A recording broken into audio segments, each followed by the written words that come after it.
Today we have with us Steve Moore. He is a veteran, an Army veteran. He enlisted just before 9/11. He joined the 3rd Armored Cavalry Regiment and was deployed to Iraq in support of Operation Iraqi Freedom. He was there for a year and returned home to Colorado with only enough time to recuperate, refill the ranks, retrain for the war, and redeploy once again to Iraq for Operation Iraqi Freedom number 3. I'd like to introduce both Steve and his companion, Chu. Thank you. Thank you so much for having me. Normally I spend about the first 24 hours before speaking to a group of people getting mentally ready for this. I want to talk to you about a program called Pause for Purple Hearts, but to do that I have to kind of set the stage for why I think is important. And by that I mean talk a little bit about myself and where I've been. So I always like to start off with a happy story. My first tour in Iraq, we spent most of the time on the Syrian border in a little town called Husayba. It was kind of a dirt hole. We'd get attacked there every night. Our requirement was to keep the route safe from IEDs, improvised explosive device, and terrorist attacks, as well as keeping the border checkpoint open so that people could come in and out of Syria. One especially hot day, a buddy of mine and I were patrolling down the line of cars, miles long. It takes hours to get into Syria if that's what they're trying to do. And we came across a car with a family standing outside, waiting in the heat, just trying to get into Syria. And there was a little girl there. She looked miserable. The whole family looked miserable, but this little girl was probably 6 years old. And I wanted to see a smile that day, so I walked up to her and I said, "Smile." And she didn't speak any English, I didn't speak any Arabic, which was fine. But I motioned for her to smile, and she motioned for me to come down to her level, which was very scary for a moment for me, because I didn't know what was about to happen. But when I did go down on my knee, she came up and she gave me a kiss on the cheek and said thank you. There was a crowd had gathered around at that point, and lots of people were cheering. It's the one good thing that I can remember about Iraq, which to me is very sad. I spent 2 years there, and it's the one positive experience that I can remember. In the same town, a little boy, he's about 9 years old, his name's Steve-O. You can actually Google search him, he's on the internet, he's been on Oprah, we brought him back home with us. He turned himself into us at the request of his mother. His father was a lieutenant in the Iraqi army leading an insurgency cell in the town of Husayba. And he helped us capture over 40 big names. Obviously, as a result, we couldn't leave him behind. So, long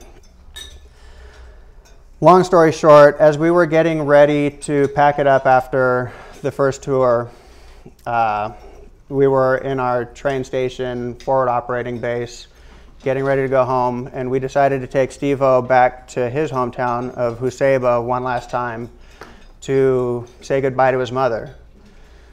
When we got there, at the entrance to the town, there were 2 little boys hanging by their necks from the arches leading into town. Their only crime was selling us sodas while we were at the checkpoint. As an example, they had to be executed.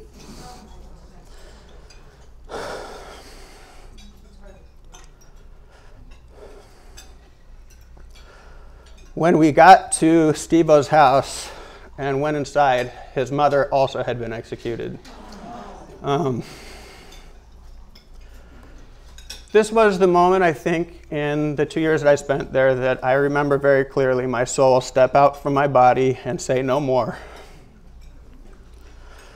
I had that conversation with myself, no more. I was on my own from that point on.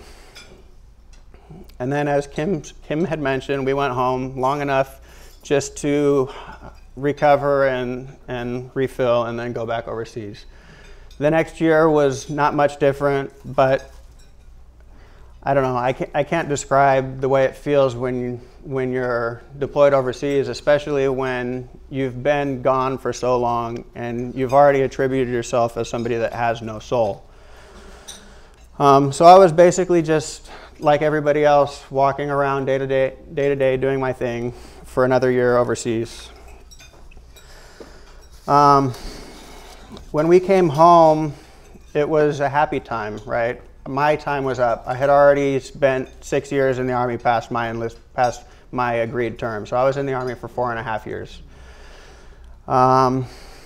You can't go home after a deployment overseas and get out right away. There's requirements that you have to meet. So I had 6 months from the time I left Iraq to get cleaned up and then return home to Santa Rosa. During that time, things were good. I was excited. I was getting out of the Army. Not that I didn't love my time in the Army. I was married at that point. My wife and I had gotten married prior to deploying. We had dated before I was even in the Army. And like I said, things were pretty good. It was exciting times getting ready to go home.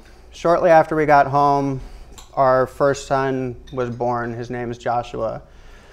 By that point, first of all, it took a long time for me to admit that I had any problems, that I had PTSD or anything like that.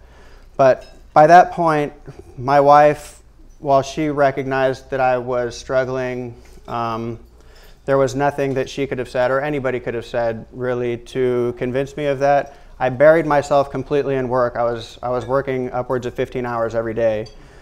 And that was it. That was my life until our second son, Aiden, was born. And when that happened, everything changed for me.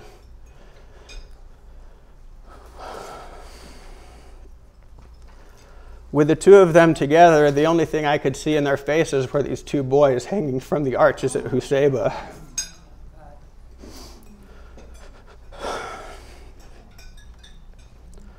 My nightmares became very different. It was still always a battlefield type scene, but randomly people dropping out of the sky hanging from their necks. I pretty quickly lost control, even though I still wasn't ready to admit that I had a problem. Within 2 weeks of my second son being born, my now ex-wife and I separated. I left. It was not her decision. I just ran out. Not long after, I got fired from my job as a result of a DUI. I was seeking all kinds of trouble and finding it without problems. Motorcycle races, police chases, in and out of the backseat of police cars. It was ridiculous. I was very much on a downward spiral that I couldn't see any way out of, and quite frankly, on some level, I was enjoying because it took me back to a place that was familiar to me. One night, I was relatively drunk and riding my bike at a high speed on the Freeway 101 heading towards Santa Rosa. And I passed a cop, and like I always did during this period of time, I increased my speed. Of course, he chased me, and the only thing that I can see clearly from that night was red lights, very fast, passing me. And I knew this is the night that I'm going to die, and I didn't care.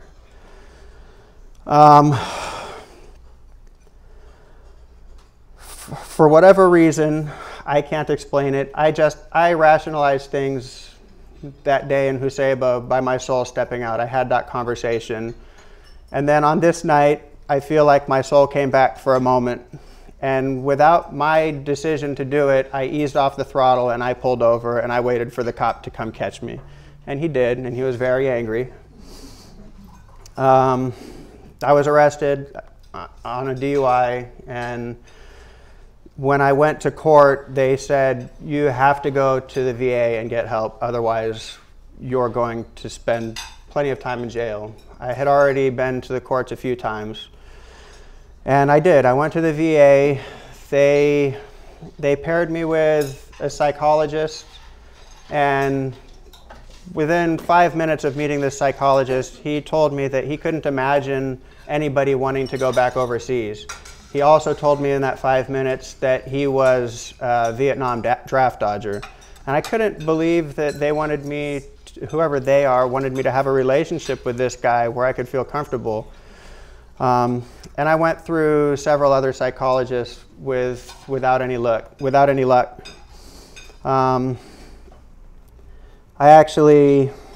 mean, this was during the darkest times of my life. When I did find a psychologist at the VA that I could connect with, the first thing they did was put me on medication. It's pretty much what's available. It's what they do. And I started taking these drugs that were supposed to help me. And within the first 2 days, I started hearing voices in my head. I didn't sleep literally for 5 days straight at all. I didn't sleep for a minute in 5 days. And finally, after 5 days, I went into a blackout. Your body can't function anymore at that point. And I woke up the next day in my house. I had kicked my own front door in. And the only reason I know this is from bank statements. I spent $700 in a bar that I don't remember ever going to. Sounds like it was a fun night. I went back to the VA and said, this is what happened. And they said, that's not supposed to happen. So why don't you stop taking those drugs if you haven't already, and take this and this and this to help counteract the other stuff and all the fun things that we know that medication does. Anyways, it was during that time that I stumbled on Bergen University for Canine Studies and started working with the dogs. I was doing an internet search, and I suspect fate somehow led me to that website. Bonnie Bergen, she's the creator of the service dog concept, started Canine Companions for Independence. She's moved on from there and started Bergen University for Canine Studies, which is a dog training school. But through that school, she also started Paws for Purple Hearts, the program that I'm here to talk about.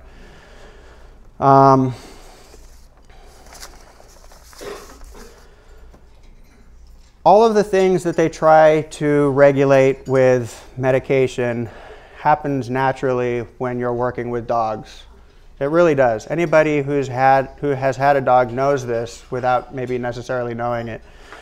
Increased longevity, lower blood pressure, lower heart rate, promotes the ability to bond. All of the skills that, when you're training dogs, all the skills that you might have lost in your struggle to rejoin society, you have to redevelop in order to successfully train dogs with us. It inhibits stress reactions, releases the feel-good chemicals that your body's forgotten to produce. The list goes on. These are the kinds of things that simply petting a dog does for you. So Paws for Purple Hearts is founded on the veteran's tradition of helping his fellow battle buddy. What brings people in? You are training a service dog as a therapy, but the dog that you're training is guaranteed to go to another veteran with a disability once it's ready to graduate. So nobody but a veteran can get a dog that was trained through this program. And obviously all the added benefits of working with the dogs that I already talked about. Why is it so important? There's 2.3 million veterans of the Iraq-Afghanistan wars. These are combat veterans, 2.3 million. 2.6 million veterans of the Vietnam wars. These are the wars that we're dealing with right now in terms of PTSD, even though PTSD as an accepted disability is something that is very new to us. Roughly 30% of combat veterans are diagnosed with PTSD. I'm not a mathematician. 2.3 million, 30% of them PTSD. I'm only one of them. Of the Iraq War, and same with Vietnam Wars, 30% as well. You can take Desert Storm, They say it's around 15%. Around 30% of veterans suffering from PTSD. Of those, only half, whatever stigmas are there, whatever inability to accept a psychological disorder, only half are willing to seek treatment. Of the half that do seek treatment, I never would have done it if somebody didn't tell me I had to. Of the half that do seek treatment, only half will receive the minimum of adequate care. That basically means they're going to get the drugs they need. And over 60% of the people that are prescribed the medications are still symptomatic after they go through treatment. Do the math. You have 30% of 2.3, make it close to 5 million American veterans. 30% of them have PTSD. Only half of them are going to seek help. Only half are going to get the minimum of adequate care. You've got 75% of American veterans with PTSD out there trying to deal with it on their own, basically. Substance abuse, failed personal lives, alienated friends and family, a suicide rate that's out of control. 3 people from my unit after coming home killed themselves because they couldn't deal with it. And all we have to offer is drugs by the boatload. Over 30 years ago, Bonnie Berg and all of our eternal debt started to open our minds as to what the relationship between a man and a dog can accomplish.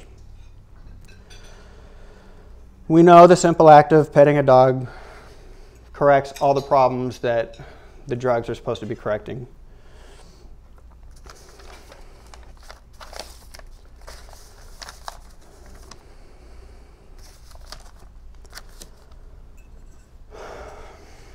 Chew goes everywhere, every day with me, and I can't imagine a time when I could get up in front of a group of people and talk to them about what I went through.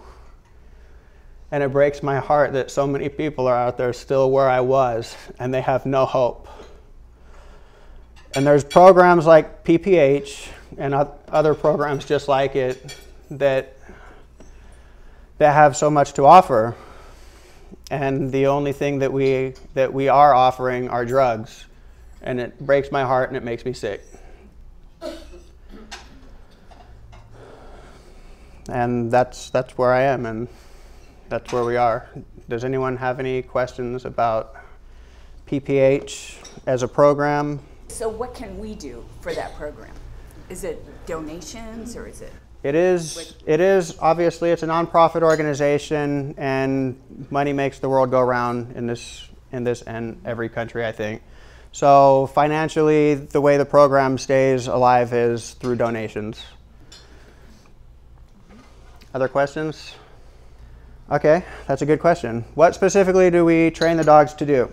Well, every dog at Bergen University and subsequently Paws for Purple Hearts is trained to the highest level possible, meaning somebody, a quadriplegic in a wheelchair, needs to be able to find use in this dog.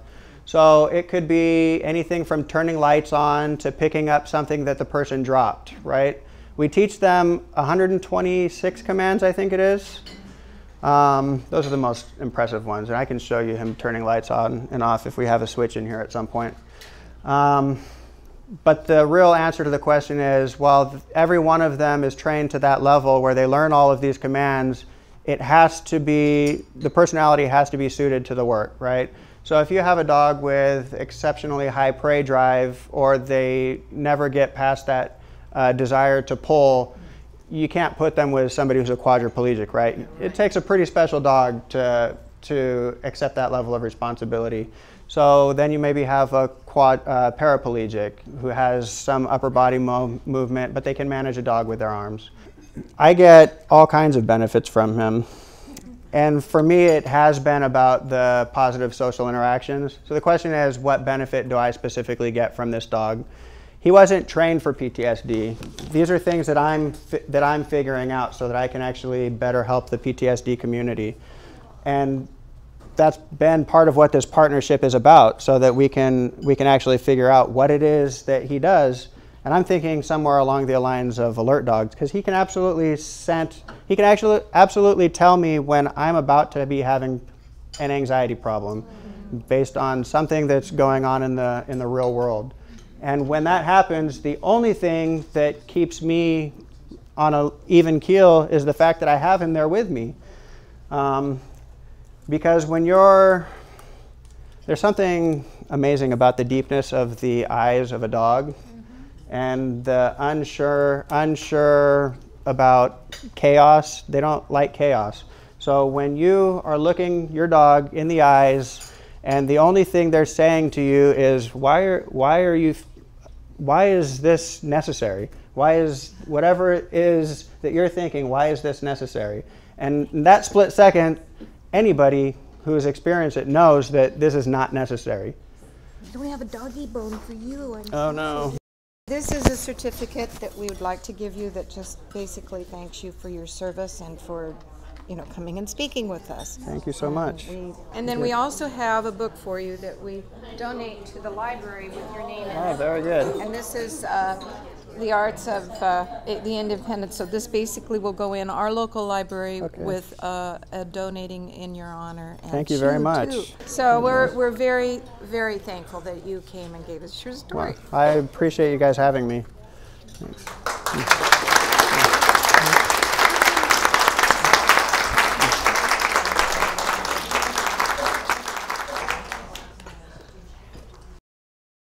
You can help this amazing organization and our veterans by making a donation today at their website, pauseforpurplehearts.org.